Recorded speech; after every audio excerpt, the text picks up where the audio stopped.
coach, a life on life's terms coach. What I do is typically on Sundays, we finish out the week with whatever the topic was of the week. We pick a topic for the week and build and expand upon that topic. And then come Sunday, I do a story about that topic so we can kind of integrate that, because a lot of times our mind, our ego protective mind, wants to protect us from some of the things that I may say, even though we may feel that we kind of relate or resonate with it. But then when we tell a story, see, this is why movies pull us in, because sometimes it does put us in touch with our emotions. So again, I'm Stacey Renee. I'm a mindset coach, life on life's terms coach, because life is life in. And part of my specialty in this life in, is my lived experiences and my healing and dealing and working through, and having many years of therapy and coaching myself, and working with therapists and coaches, and with the healing modality of healing without the use of drugs or anything else, because drugs are treating symptoms, but healing is going underneath. So being able to heal these emotional wounds, the inner child, so that we can live life fully instead of trying to anticipate and strategize what's the next move. So a lot of times this happens with love. Thank you for those hearts. Is that Kim? Pam? Who is this with them hearts? Let me put my glasses back on. It's Epic. It's Epic. Is that you with those hearts this morning, darling? I got to figure out this glasses situation. Kim, it's Kim too. Yay, yay, yay, yay, yay. How y'all doing today? How is everything going? We'll give people a few more minutes. So I don't know if I need these glasses. That kind of gives me the Lisa Loeb look. You can tell I'm back in the 80s. I do work on Sundays, Sunday mornings, and Saturdays I have clients sometimes. Good morning, Daniel Montgomery. God bless you too. Angie, look, I got 3 mods up in here today. What do you think? These glasses or these glasses? Oh, these are dirty, but I think they're probably the better ones. I see the hearts flying second. So let me clean them though. So yeah, we're just going to expand and conclude our week on love, right? First pair. Okay, we'll go back to the first pair. Getting that Lisa Loeb look, huh? Y'all remember her back from the 80s? There we go. That's that Lisa Loeb look. All right. And Angie's like the brown ones. You're like the first ones. Whew. Well, we can always switch up, because what happens is I hope to get this surgery someday. One day before this year is up. I got to talk to my bestie this morning, and we were making plans. Okay. Yeah, I got a lot of colors going on in the top, don't I? All right. So today we're going to talk about from healthy love, to the one who kept looking for proof. Because a lot of times we're looking for proof. We've talked this week about the different kind of loves, and a lot of people, I think love is the bottom line. I think that's what we're put here for on this planet. Okay, the first prayer, and she's like, you didn't listen to me anyway. Good morning, Mama. Okay, thank you. So we're talking about love, because a lot of us, Dane darling, good morning. Thank you. It's like, it matches totally. And see, I got my earrings going on up in here too. They're matching. It's all about the matching. My eyeshadow's even matching. But okay. I like to be in alignment, right? Good morning, beautiful mama. So we're going to talk about from proof to healthy love. We looked at a lot of things this week about love, about looking for that proof. Because a lot of people won't, do you accept love? What if you're receiving love and you're pushing it away? Because sometimes people are receiving love and pushing it away. So we're going to be looking at, what is the proof? Because when we don't love ourselves, that's the bottom line, is we will see more love when we learn to love ourselves. But a lot of us were taught not to love ourselves, to be performing for everyone else to receive love. So I kind of like to make that distinction. And yes, I talked about it all week long. What do y'all want me to talk about next week? You can put it in the comments, whatever the collective feels like they're struggling with. But I think a lot of us struggle with this love situation and learning to love ourselves and feeling free to, because a lot of our tapes growing up was is that we didn't learn to love ourselves. We learned to behave for our parents. We learned to perform for our peers and classmates and teachers and jobs, and then we learned to anticipate and strategize other people's needs. And so we want someone to take care of us. We talked this week about, needing to be needed as a part of love. That's an unhealthy part, is that need to be needed.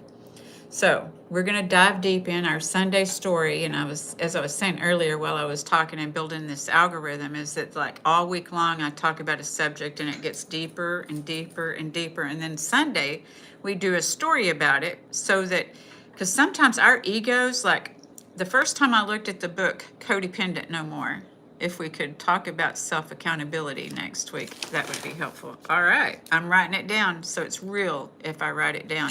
Epic, thank you. Ooh, 20 minutes from, you're gonna have a great weekend, Kim. I'm so happy for you. Self-accountability next week. Is there any particular area of self-accountability, Epic? So we will talk about that, because that is a great topic, because self-accountability leads to self-love too. Because sometimes when we're giving our key to our happiness to other folks, we will be sadly disappointed, right? Those expectations of other people is making an appointment with disappointment. And I had to learn that. So like I was saying, when I started looking at codependency, the reason I do these stories is maybe you can relate more with the stories. Kim. Holiday world, here you come. Self-accountability is a great topic, yes. So that's what we'll talk about next week. Thank y'all. So holiday world, that's going to be so much fun. Have enough fun for me, darling. Negativity is something to learn from, and not something to ignore. Absolutely. The real deal is that we all have negativity and positivity in us. And that's why we can learn from it, is that when we learn to be humble, I think you said you liked humility on Friday night, and so humility allows us to be teachable, so that we can learn from these things instead of judging them. A lot of times we judge what we don't understand. I had a talk with my aunt this week, because she and I disagree on some of the things that judgment is, and in this disagreement, I love her. And we can, we don't go deep in these disagreements. I don't try to change her mind, but she was saying something, and, we both love Elvis. And so she was talking about this certain thing, and I said, well, that's not my business what other people do. And I don't understand it, but it's not my business. And I said, when Elvis came out, people called him evil too. And the thing is what Elvis said, his quote was people hate what they don't understand, right? And so that's what people do sometimes. That's their protective mechanism, is to hate what they don't understand. But hate is a very harsh word. So that's what I used to always tell my kids, because sometimes little kids hate a lot of things. I hate spinach. I hate you. I hate, I'll be like, y'all, hate's a very harsh word. But we all have that tinge of judgment in us, and learning to turn it to discernment. Because that's the thing about alchemy. It's Sunday. When we look at alchemy, is when we can see it, we can change it. We can turn it to discernment. Epic. And people don't like to admit they don't understand themselves. Absolutely. Good morning, Pammy. How are you today? It's good to see you this morning. Got all the mods in the house today. Kim, then they don't want to learn to understand differences, instead argue. Right. Because we all have differences. That's what makes this world a beautiful place. And if we don't like someone's differences, we don't have to dislike the person. We can just not hang out with them. That's the thing, is that we don't have to like everybody, and we don't have to dislike anybody. We can choose. In discernment, it's being more empowered in our choices. Instead of being attractive and repulsive, there's harmony in between in discernment. Good, good. It's so good to see you all here this morning. So thank you for being here. So we're going to talk about from looking for proof to healthy love. Now, if you're not in a love relationship, don't worry. Don't worry. I'm not in a love relationship too, but this always helps me to talk about this with you because I will be someday. I will be. It's not time right now, and that's okay. So we talked on Friday night, somebody saying, well, I think that it's okay not to be in a relationship, and it absolutely is. But the reality is even in friendship, that's a relationship. Everything that means something to us, we have a relation with. Now, is it something that can, that has feelings? We talked about, our addictions, and sometimes our addictions be into things outside of ourselves that have no feelings. Sometimes people are addicted to other people and they recognize their feelings more than them. And so from looking for proof, when we'll be looking for proof that they love us for all that we're doing for them, right? When we're in unhealthy relationships, we're trying to have them live up to a measure that maybe we can't even reach ourselves. I have seen this before, and I've probably done this before. I know that I have because I wasn't self-aware, and that's what I try to help us be here, is self-aware. So I've got my notes here, and I'm watching y'all greet each other, and it makes my heart happy to see this family here this morning. So thank you. So we're going to talk about the looking for proof. Once again, just kind of recovering what we already covered over. Sometimes we're looking for proof. Do they love me? Am I enough? This could even be in work. Now work, we don't really care if they love us or not. I just started following this nurse. She is so funny. Anyway, am I enough? Will they stay? These are things we try to predict. Good morning, Bobby. Do I matter? This is the thing, is do I matter? That shows up in a lot of us, darling. Thank you. I love when you're here in these lives. Thank you, darling Dane. So can I trust this? See, that's the thing, is we live in a life of uncertainty. So what's going to happen if you live in a life of uncertainty? Is we wonder, can I trust this? Can I trust this? Do I matter? I know for me, that used to be where a lot of my Texas hissy fits came from, was because I didn't feel like I mattered, and I would be looking not to trust people. So guess what? I didn't trust people because that's what I was looking for, is to find people doing things that I couldn't trust. It was a learned behavior. So, awareness is what am I really asking someone to prove? A lot of us want people to prove stuff. We just we have that negative. Like, I like what you were saying about the negativity, because a lot of us are negatively bent. I used to date somebody who was a confessed negatively bent person. He used to say negatively bent and first thought wrong, and things like this. And some of us are like that.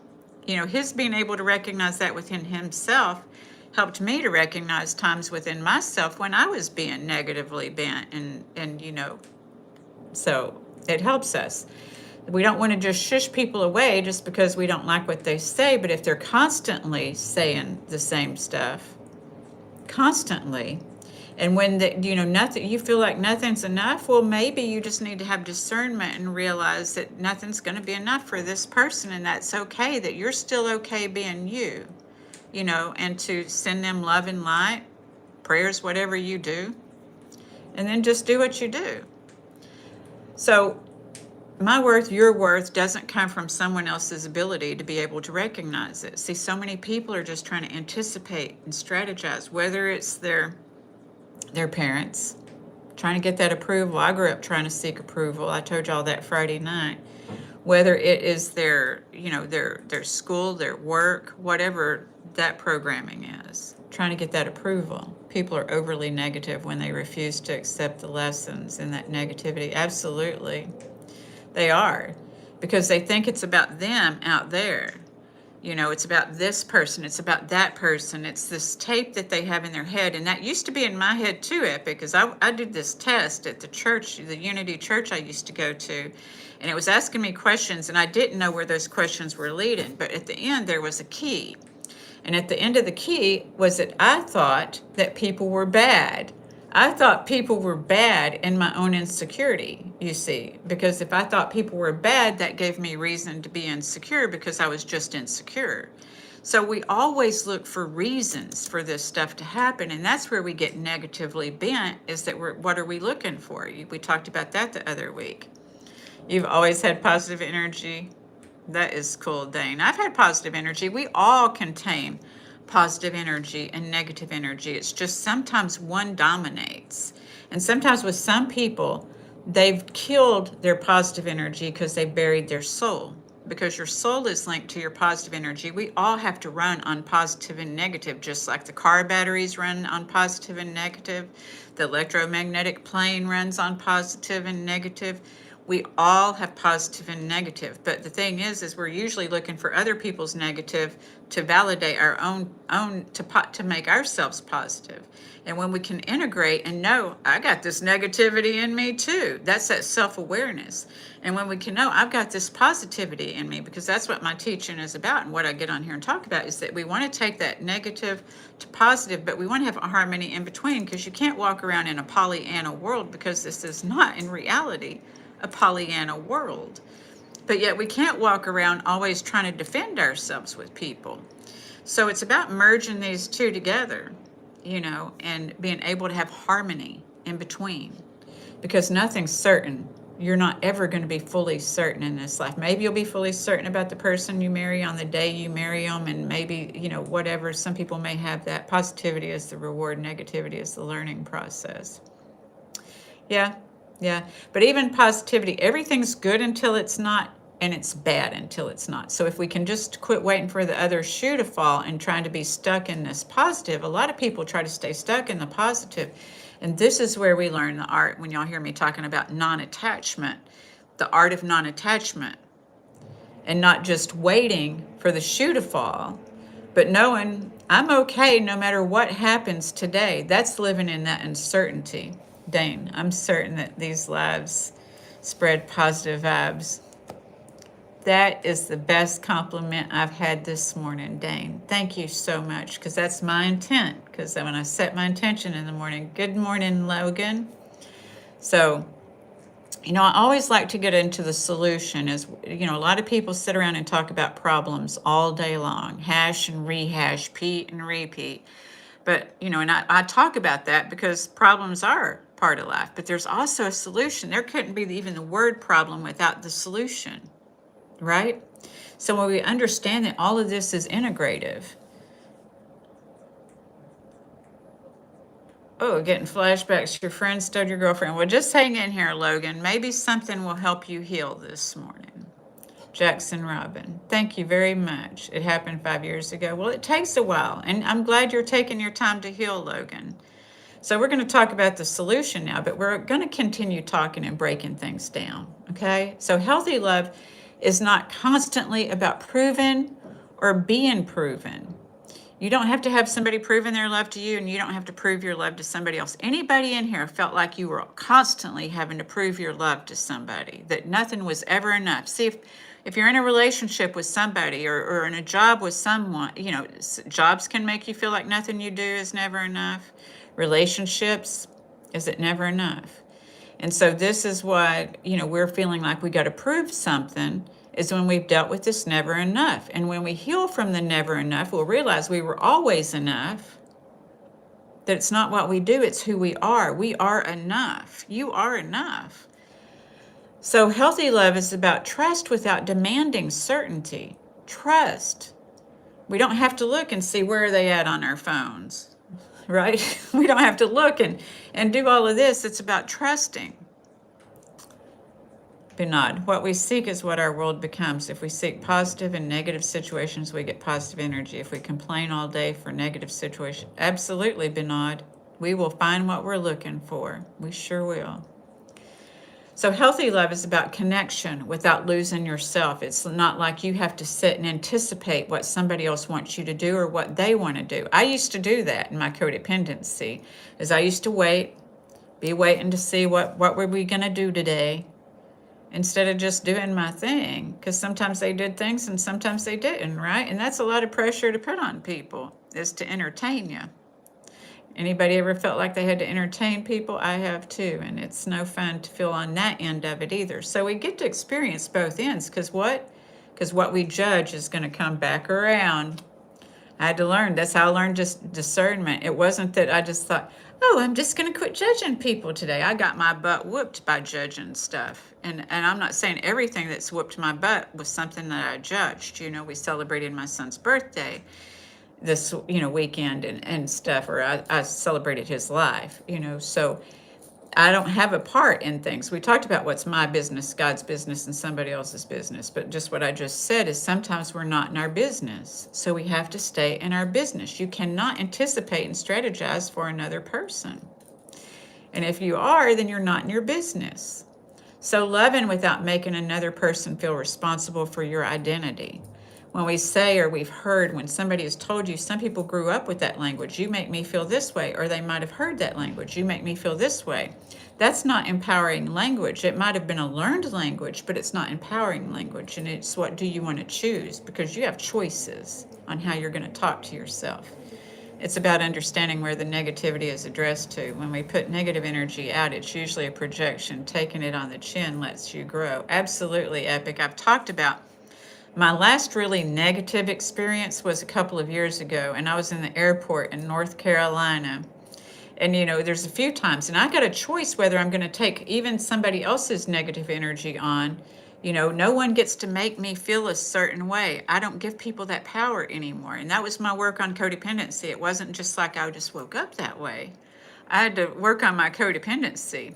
And that's why I tell stories. That's why we do the story today. Because as I was saying earlier, a lot of times we want to reject this stuff. When I first looked at codependent no more, I was like, oh no, because my ego wants to protect me.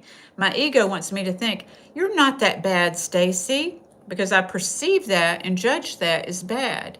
But when I become open and quit perceiving and quit judging, being willing to perceive a different way, that's humility, is being willing to perceive a different way than trying to feel like my defense mechanisms have to keep running the show, from my ego.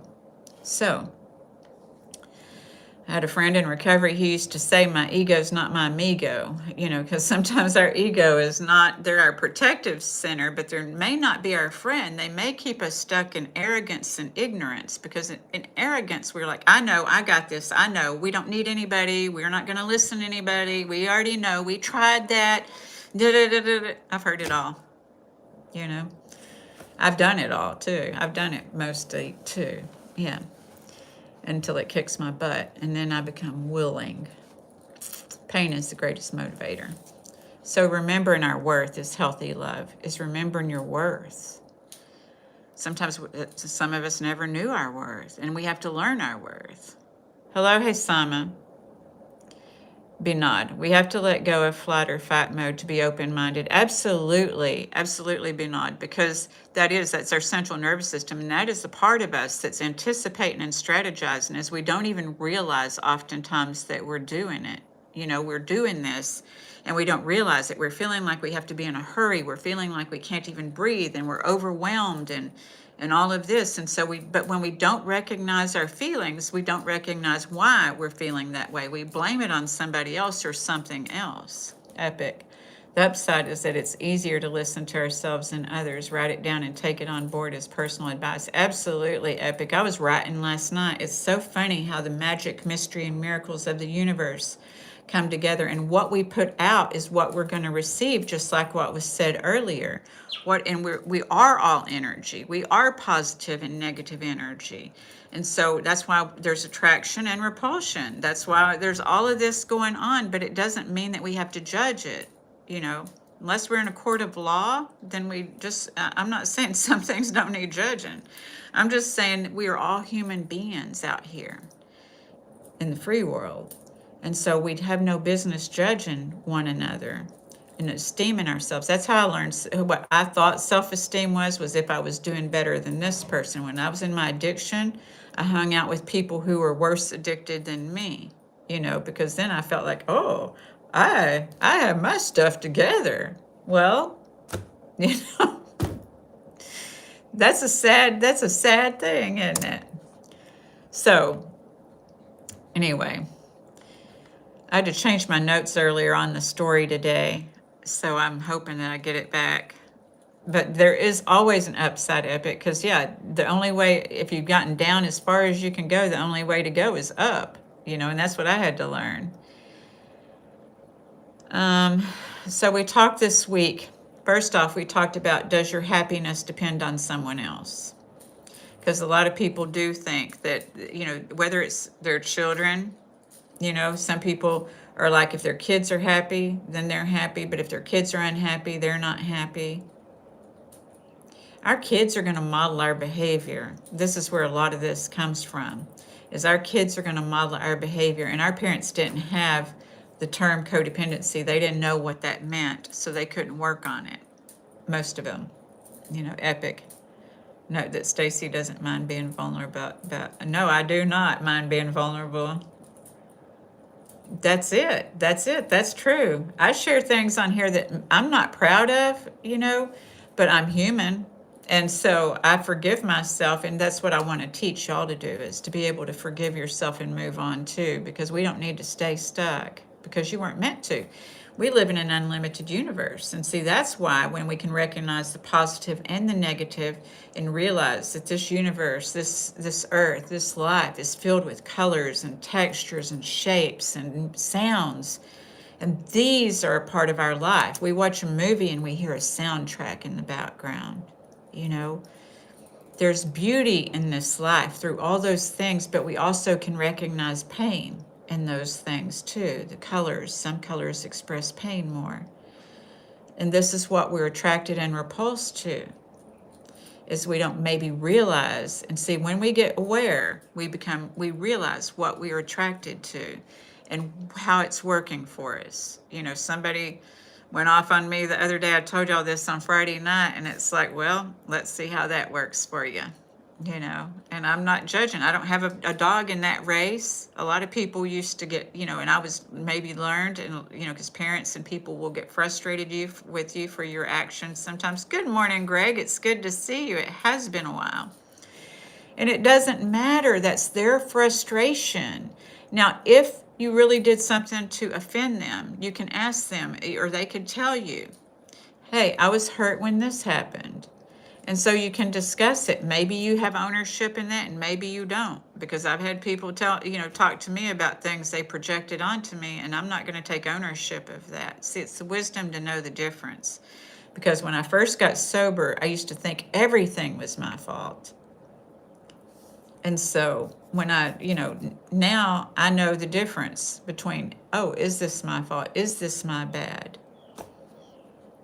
So we talked earlier this week about, does your happiness depend on someone else? Does it depend on your parents, your partner, your job, your children? Does it depend on somebody else? Are you in a mood?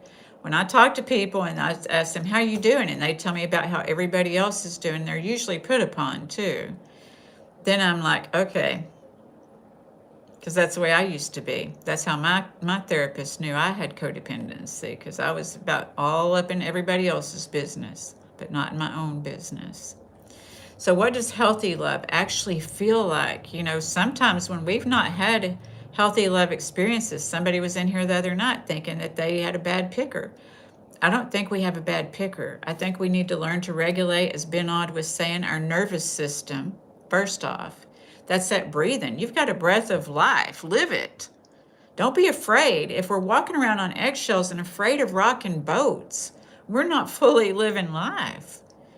So breathe, darling. First off, breathe. Get regulated, because that's what regulates your central nervous system, your autonomic system, so that you can respond rather than react. So you're not doing the same thing different day, So what does healthy love actually feel like? We've got to learn to change from the negative to the positive. What do you want? Most of us are wanting not to get hurt, so we're focused on that negative part. But if you want positive, and like I've shared bunches of times, I wanted to be cherished, but I had no clue what being cherished looks like, is when my coach asked me. So it's about being able to learn new words, because new words are going to take you to new experiences. You see, because sometimes we walk around. Have you ever walked around? Some people have the same dialogue all the time, same thing all the time. And we need to expand our dialogue. That could easily be any of us. But if we are conscious, see, that's the thing that I learned in recovery from my addictions, because there's a lot of them, was to make the unconscious conscious. Because I unconsciously thought that the drugs, alcohol, food, shopping, these things, I thought that those would fix me unconsciously. But when I realized that they sabotaged me and the pain got great enough, then I had to learn, okay, what can I do? Where's the solution? Get into the solution, because the solution obviously, clearly wasn't that, right? So can you receive the love you want? This was another thing that we talked about. Can you receive it? Because a lot of people say they want to be loved, they want to be held, they want to be intimate. But then I work with a few people, they want to be held, but they push their partners away.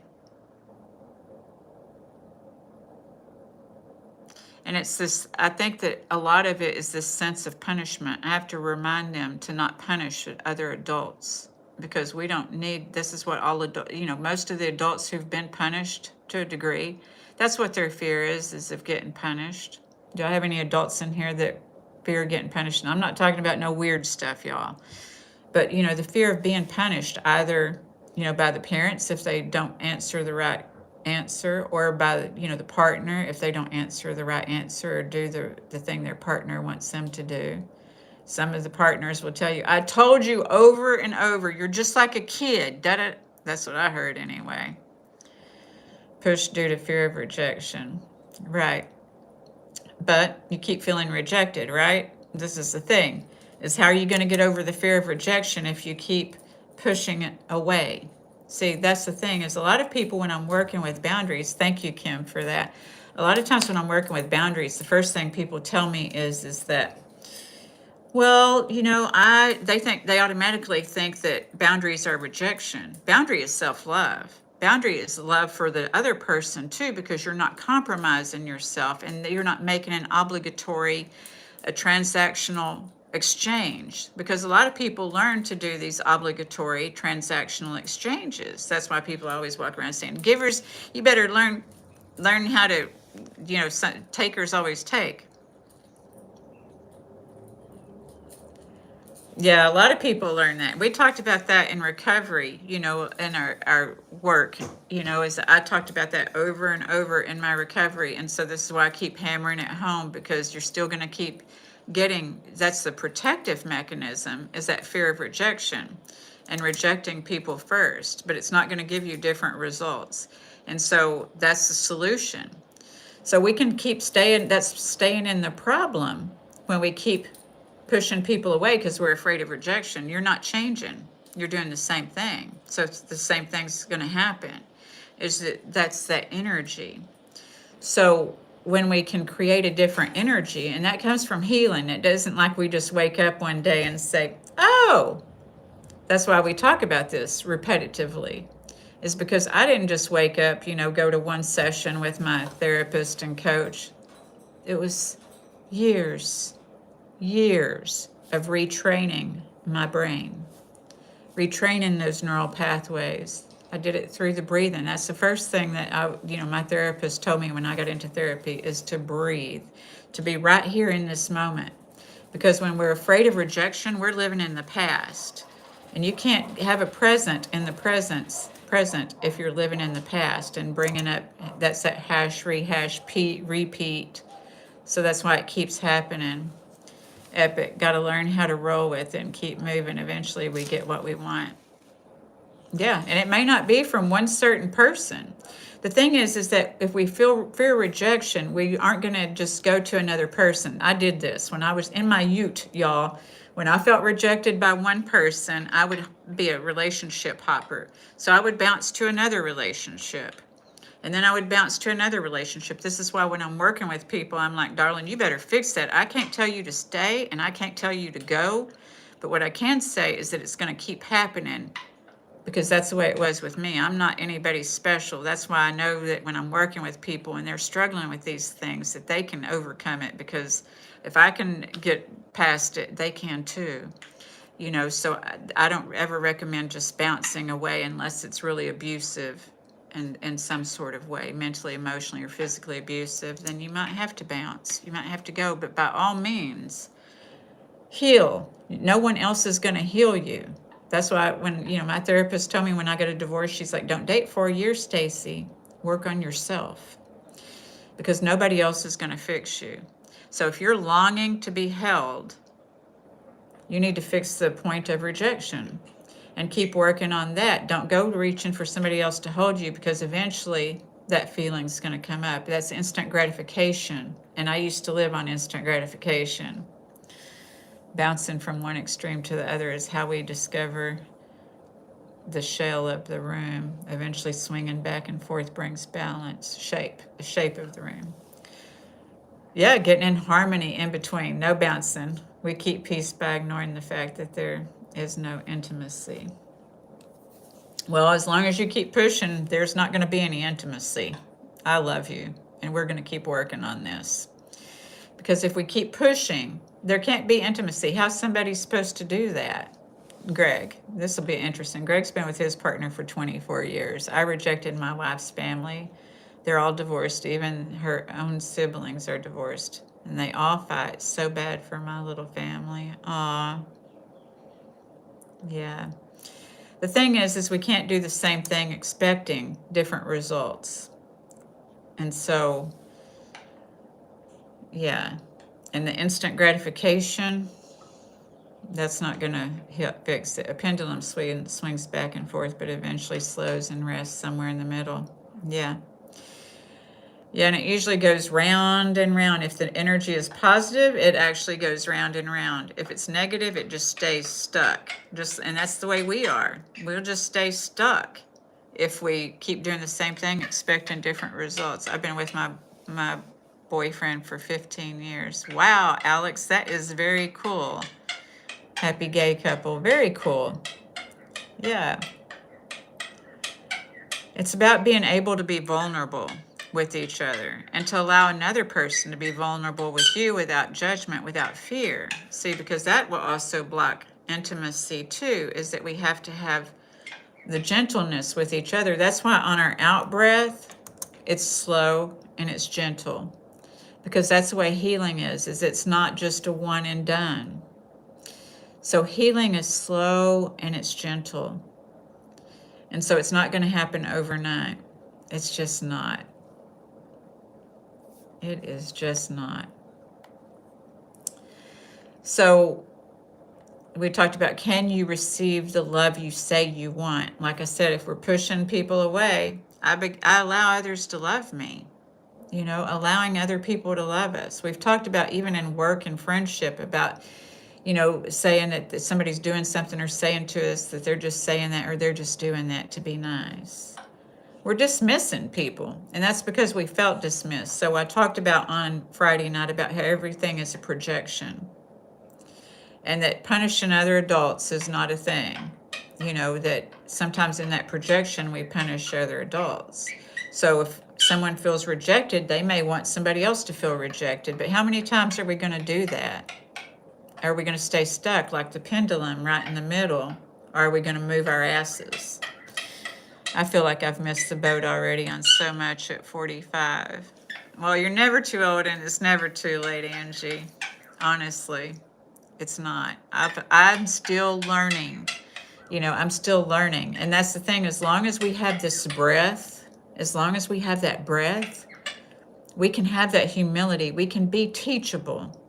And I had to be teachable. I couldn't say, no, I've tried this. I've tried that. Hey, Shalajaran. It's good to see you this morning.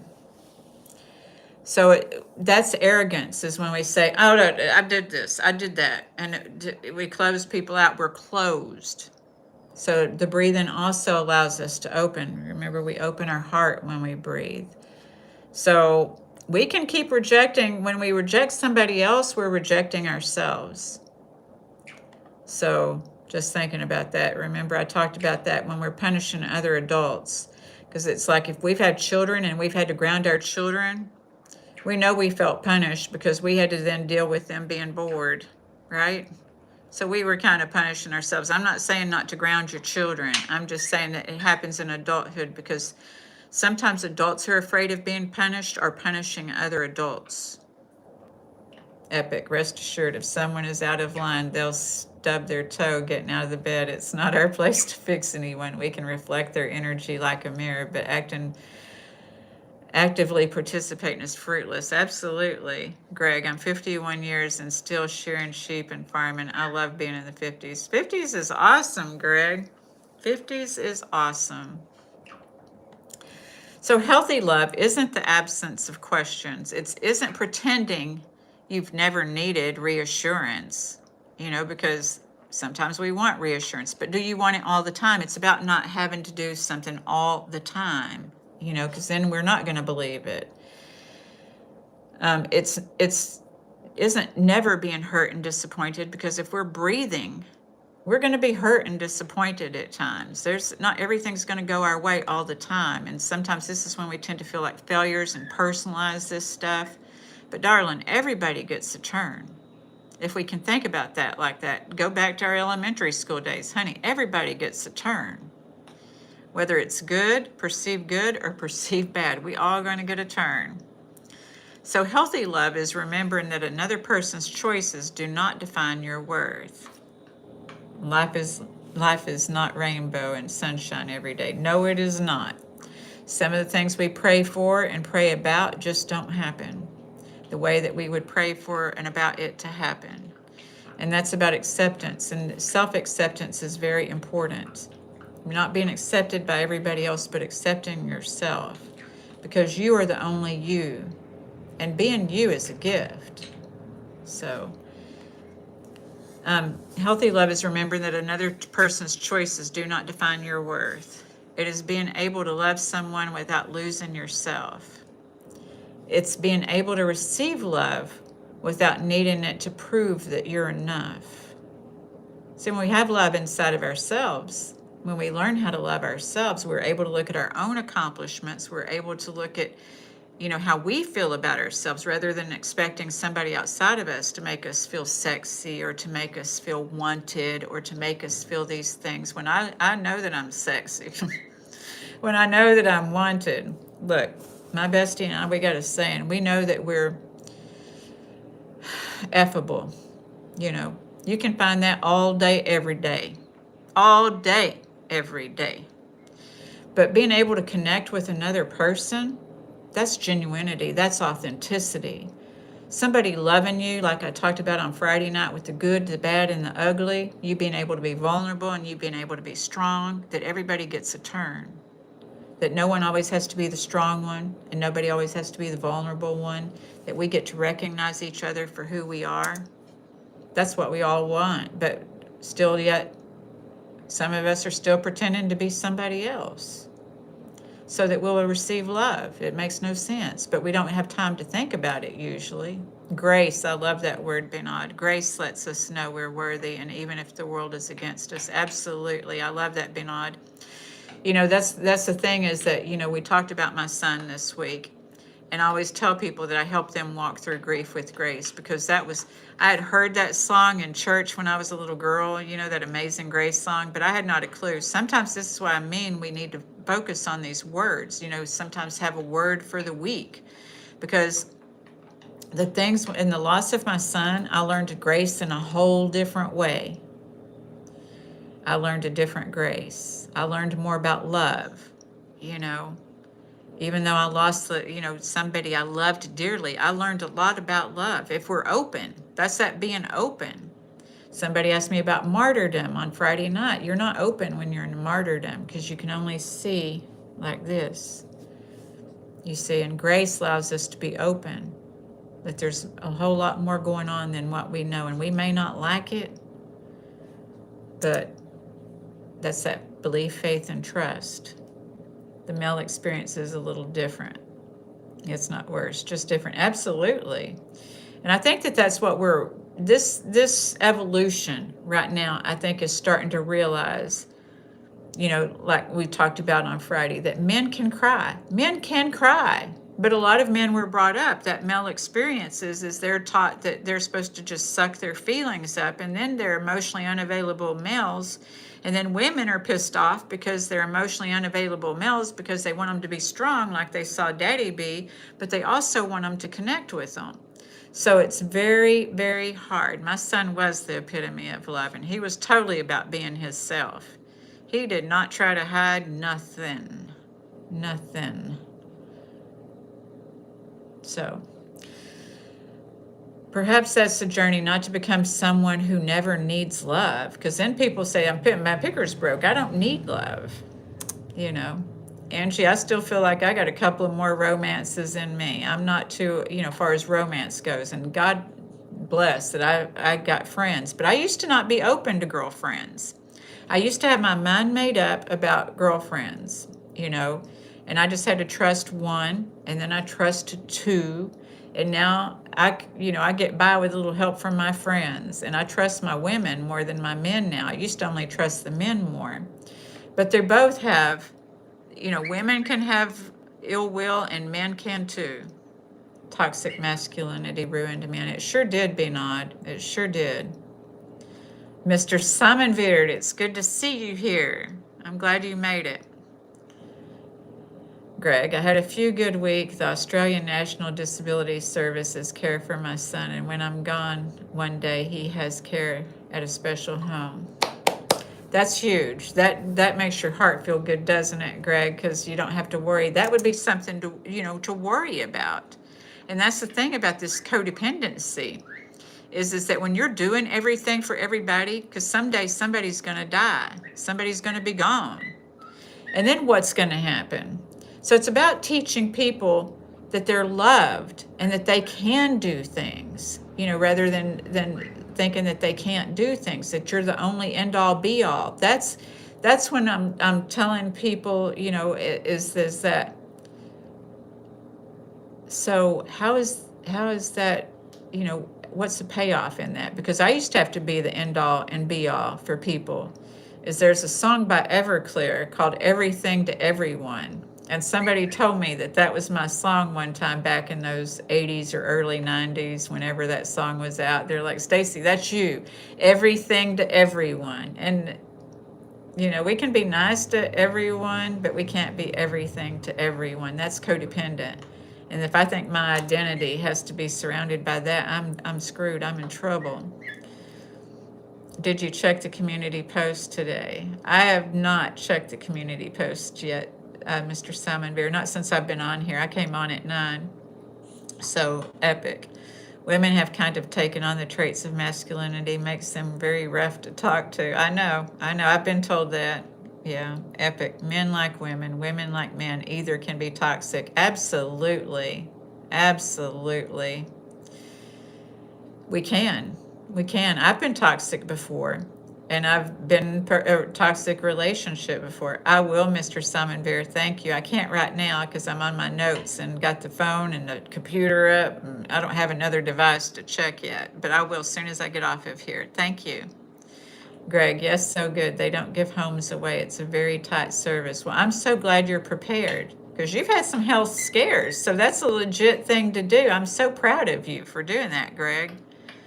Angie, I'm on my codependency recovery journey. I know, girl. I know. You're going to get there, though. There's a lot of freedom. You're going to be like, whew, there's a lot of freedom here in this not being codependent thing.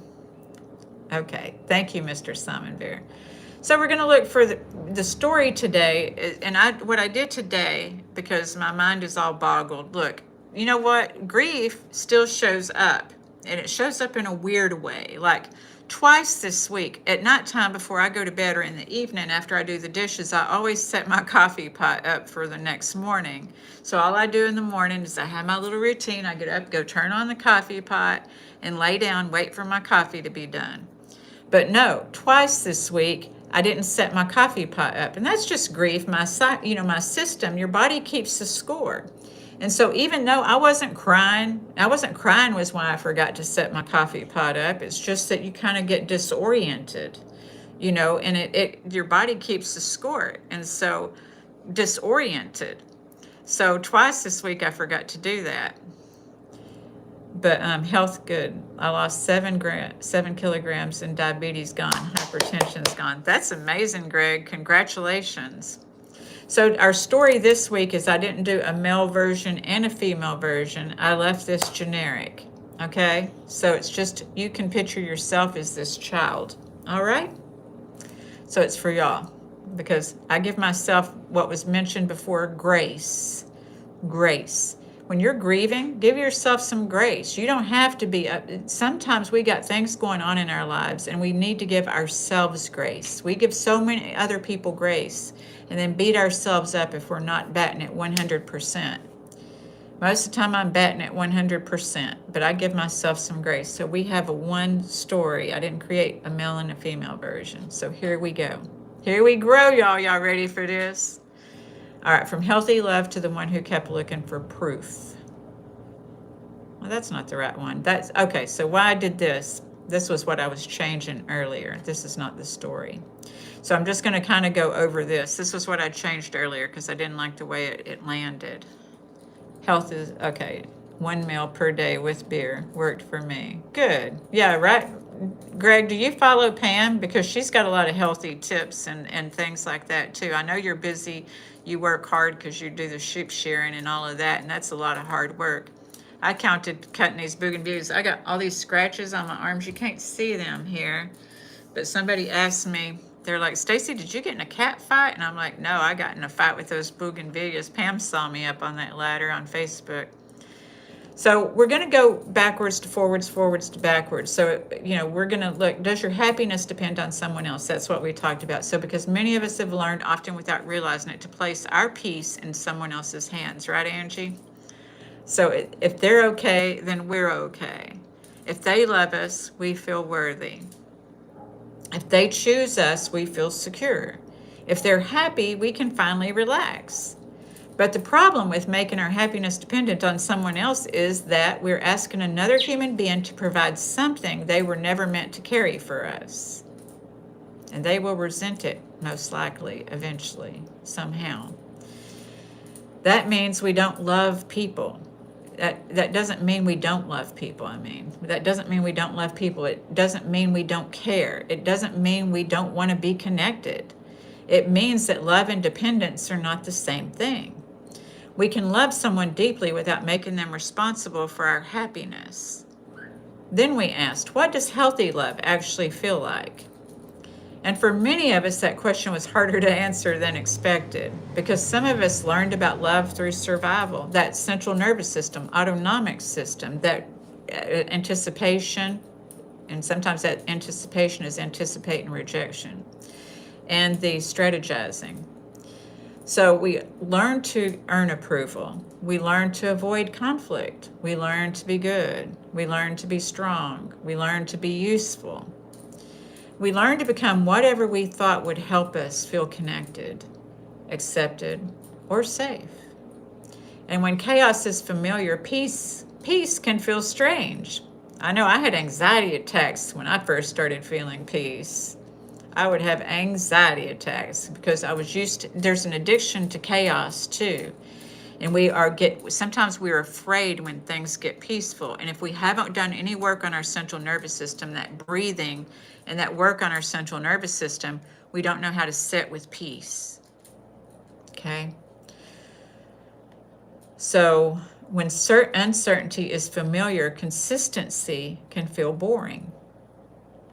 When we have learned to earn love, receiving love simply because we're ourselves can feel almost impossible to understand. So we began exploring what healthy love might feel like. It depends on what you want to manifest, Shai. You have to be focused on that. And so we're going to stay on topic, but I will remind me to come back to that, okay? Because maybe something I say on topic is going to help you with that. All right? Okay, so we began exploring what healthy love might feel like. Maybe it feels like being able to breathe.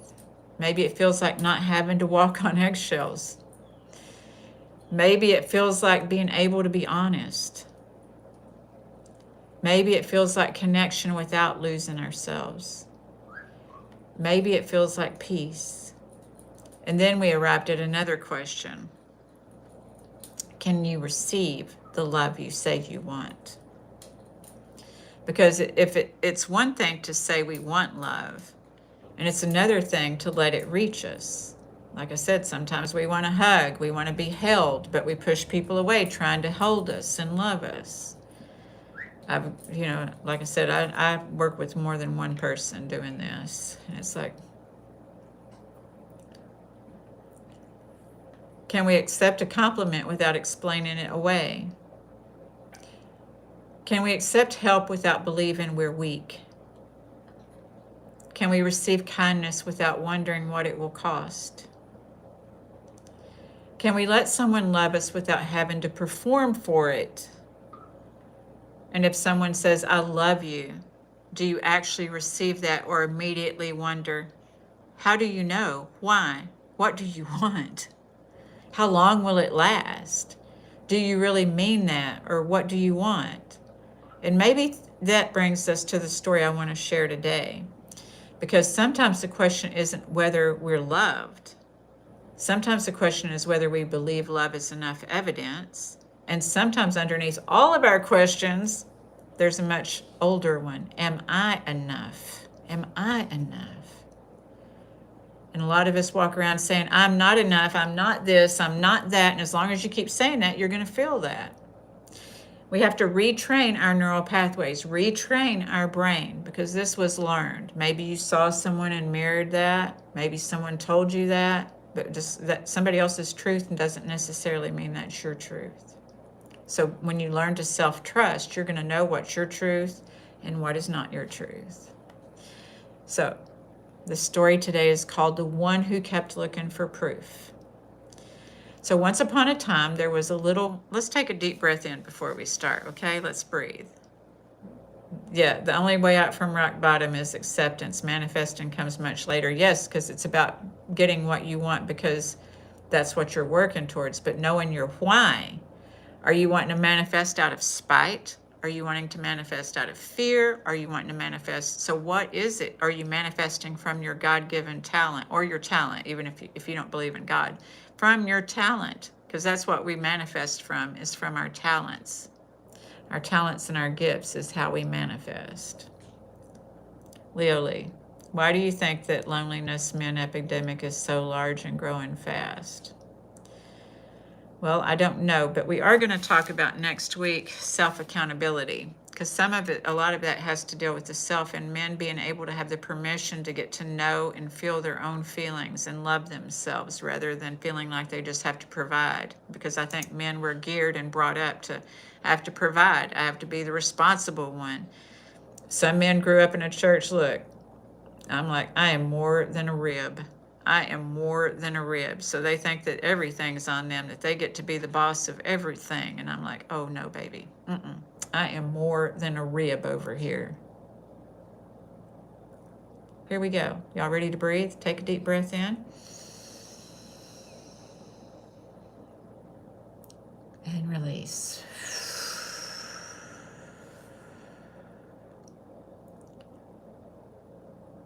Breathe in. And release. Yes, Leo Lee, and I'll add to that. I've got a friend who's pushing everybody away. She's in her addiction, and she's going to hit rock bottom, and she has to hit rock bottom. She has to hit rock bottom. If she doesn't hit rock bottom, she's going to stay in that arrogance of pushing people away and thinking the problem is with everybody else. And she has the problem within herself. Anytime we're dealing with our addiction, that's my problem. My addiction is my problem. Her addiction is her problem. And she pushed me away the other day. She'd come in here telling me, F you, F them. And she pushed me away. So it's like, okay, let's see how that works for you. Because I'll be here when she's ready to hit rock bottom. But she's going to have to hit her bottom because she's pushing everybody away. And I'm not going to be I can't rescue people. I'm over my codependency. So the one who kept looking for proof is our story. And hopefully this will help you all. Thank you for being here. If you haven't subscribed and you like this content, please consider subscribing, okay? So Once upon a time, there was a little one who became very good at looking for proof. Proof that they were loved, proof that they mattered, proof that they were wanted, proof that they were enough, proof that, and they looked for it in smiles. They looked for it in attention. They looked for it in being chosen. They looked for it in being needed. They looked for it in being successful. They looked for it in being strong. They looked for it in being good, right? They looked for it in being everything everyone else needed them to be. And whenever someone said, I love you, the little one would smile, but somewhere deep inside the quiet question would whisper, how do you know? So the little one began looking for answers. I want to follow up. This ain't part of the story, but you know, a lot of us, I don't know about y'all, but I know me, sometimes you got in relationships and like 1 week, 2 weeks, I've got somebody on Facebook that keeps telling me they love me. I've never met them in person. They want to meet me in person, but it's like, no,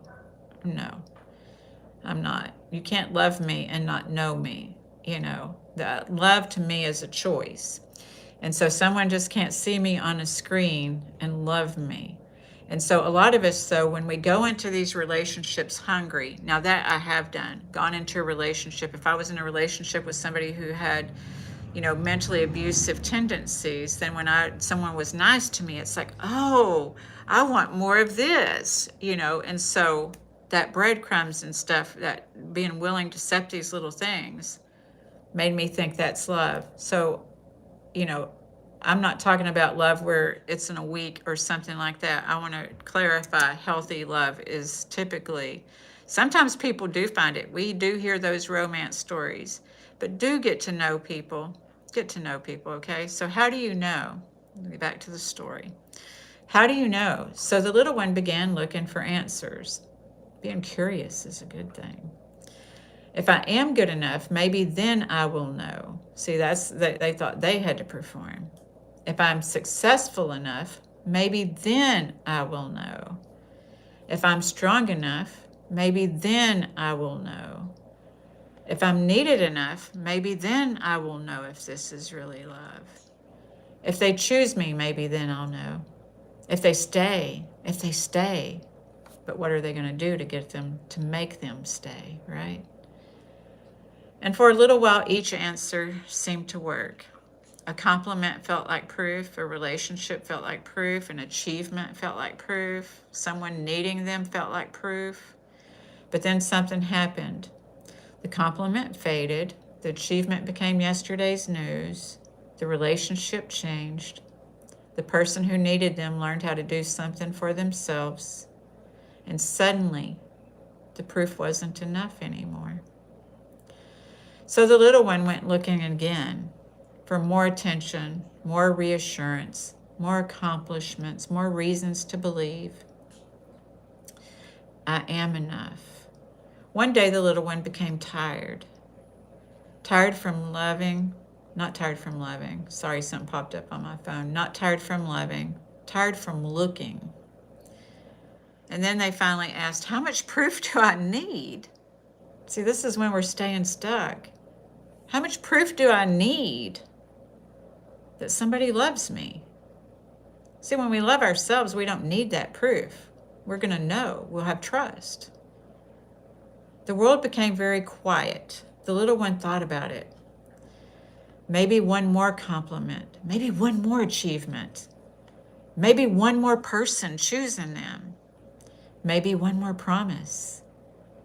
Maybe one more person staying. And then they realized something. If they kept looking outside themselves for proof that they were enough, there would always be one more piece of that proof that they needed. There would always, one more person, one more accomplishment, one more promise, one more reason to believe. So the little one asked, then where do I look? This is when we hit rock bottom, right? And a quiet voice answered, look at the one who's been here through it, all of it. The little one looked around. Who? Look at the one who's been there when someone chose you and when someone didn't. Look at the one who was there when someone stayed and when someone left. Look at the one who was there when you succeeded and when you failed. Look at the one who was there when you felt beautiful and when you didn't. Look at the one who was there when you felt strong and when you were afraid. And the little one became very still. And then they realized there had been one person who had been there through every question, every relationship, every loss, every accomplishment, every mistake, every beginning and every ending. Them. And perhaps for the first time, they stopped asking, am I enough? And began asking, what if I've been looking for proof of something that was never missing? Huh? What if you're looking for proof of something that was never missing? Because maybe they didn't need to become more worthy of love. I love me some Bon Jovi. Thank you, Epic. Yep, I love some Bon Jovi. Sometimes at nighttime, I tell y'all it's important what you put in your minds before you go to bed. First thing in the morning and before you go to bed. And sometimes I'll be listening to some Elvis music, sometimes Bon Jovi music before I go to sleep. So yeah. All right. So because maybe they didn't need to become you don't need to become worthy of love. Maybe you don't need to perform for it. Maybe you don't need to be perfect. Maybe you don't need to be chosen by everyone. Young Guns album. Yeah, Miracle. I was pregnant with my son when Miracle was out. Maybe they didn't need to be needed. Maybe you don't need to be needed by everyone. Maybe you don't need to prove anything at all. Maybe you just simply need to remember that beneath the fear, beneath the programming, beneath the need for approval, beneath the questions, there had always been a truth. There was always a truth. That you were worthy of love before anyone else knew how to love you. You were worthy before anyone knew. And what feels familiar with us is what we choose. Thank you, Pam. So, anyway, you can love people deeply. You can receive love from others. You can appreciate being chosen. You can enjoy being needed. You can celebrate your accomplishments, but none of these things create your worth. And none of these things can take it away. Perhaps the love you've been looking for proof of was never missing. Perhaps you were the one who had forgotten. Maybe it was you who forgot. Thank you, Epic, for letting me know. Thank you, Pam. You are very welcome. And perhaps healing is not becoming someone new. Healing is remembering who you have always been. You were born worthy, darlings. So here we go. The person in this story had been looking for proof that they were worthy for love. But maybe worthiness was never meant something another person could give them, could give you, And maybe it was something no one could ever take away. And that didn't mean that the person didn't want love any longer. It meant that they didn't need to be chosen. They didn't want to be chosen. It meant they didn't need appreciation from the people who loved them. It meant something different. It meant that they could love someone deeply without asking that person to tell them who they were. That they could receive love without needing to earn it. It meant they could appreciate being chosen without believing they would disappear if somebody chose differently. That they could trust someone without demanding certainty about everything that would ever happen. And they could finally understand that healthy love doesn't require you to abandon ourselves. Healthy love doesn't require us to prove our worth.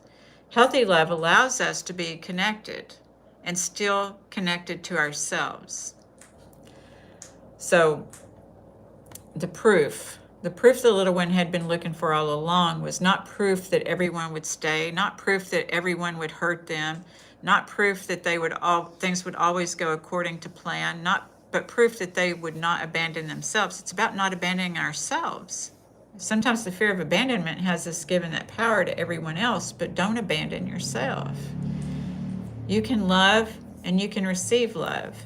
You can grieve and you can heal, and you can continue and still be here. So we're about to move into the breathing. Y'all ready to breathe?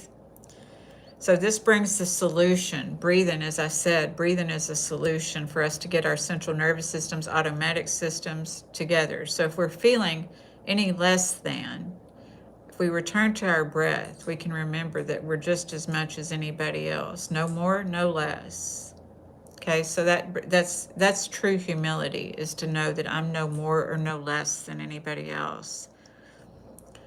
So this brings our solution. Not another fix, not another person to find, not another question to have to answer today, but a moment to practice what healthy love can feel like. Because healthy love begins with connection. And right now we can begin reconnecting with ourselves. We can notice that we are here right now. We can notice that we're breathing. We can allow ourselves to receive the breath instead of having to make anything happen. We're okay. We're safe. See, that's what the breath does in regulation, is it lets you feel safe. You don't have to perform. You don't have to anticipate. You don't have to be needed. You're safe. We can allow ourselves to receive the breath instead of having to make anything happen. The breath comes to us. We don't have to earn it. We don't have to prove we deserve it. We don't have to perform for it. We can simply just receive it. Everybody's leaving me, looks like. Who's here? So as we breathe in today, I want you to say, I am enough. I'm going to stay here for myself. Thank you, Pam. I'm going to love myself. I'm going to connect with myself today. I don't have to earn love, and I don't have to prove my worth. I am enough. So that's what we're going to breathe, okay? Thank you, Epic. All right, roll call. Here we are. So we're going to take our deep breath in like we do. Breathing in, opening our heart, breathing all the way down into our belly. That fullness of life, that fullness of who we are, our worth, our value, our purpose, because you have a purpose and you have a gift. Other people's purpose and gifts doesn't take away from yours, and it won't give you yours. You have your purpose and gift right here. So we're going to hold it for 4 counts. And then release gently and slowly, because we can't think our way out of these things. We just feel it a day at a time. We grow. So here we go. Let's take a deep breath in.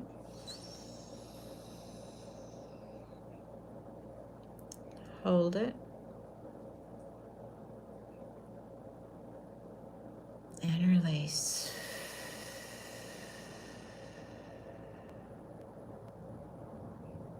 Doesn't that feel good? Breathe in.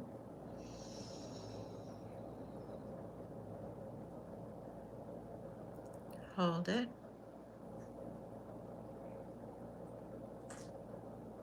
And release.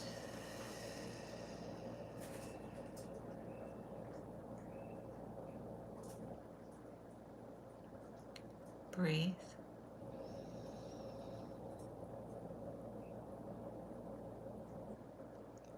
Hold it.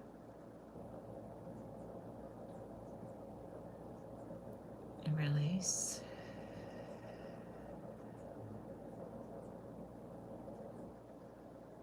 Just 2 more. Breathe in.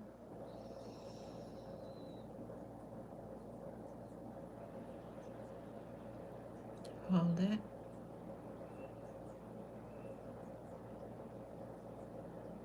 Release.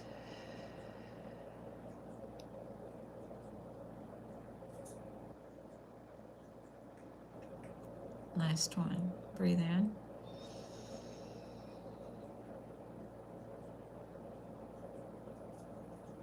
Hold it.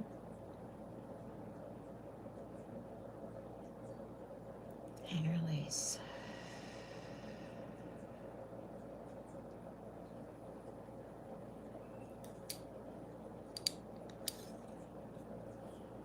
right, how y'all feel? You have a super Sunday too, Pam. Thank you. Thank you for being here. I appreciate it very much. And I hope that Kim has a good time there at the holiday park thing that she's doing. That's going to be lots of fun. Angie, I hope you get some rest, blessed and regenerated rest. Thank you, Epic. Splendid. I love it.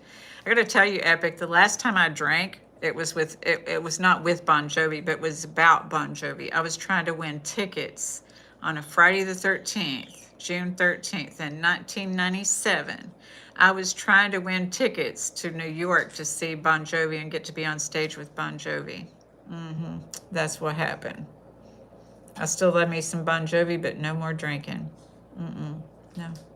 That was the last drinks that I had, though. All right. Y'all have a magnificent, a super Sunday, a splendid Sunday. That album I mentioned is one of my favorites of all time. It is. Slippery When Wet, though, was the thing that soared them to the top. I was at a Texas Jam, and I didn't even know who, because I didn't like that song Runaway. I did not. Yes. I didn't like that song Runaway. So I was at the Texas Jam, and again, there was weed involved, and Bon Jovi walked right by me, and I thought, oh, he's good looking, because I didn't know what he looked like, because I didn't like that song. And then when he got on stage, I was like, oh my gosh, that was John Bon Jovi, because they weren't popular back then. So, yeah, Blaze of Glory was good. Miracle's good on that album, too. Yes. All right, y'all. Y'all have a super Sunday. I want to thank you so much for being here. And I'll be here tomorrow night in Epic. We're going to talk about self-accountability in this next coming week. So, thank y'all so much. Have a great day, okay? All righty. Thank you. Bye.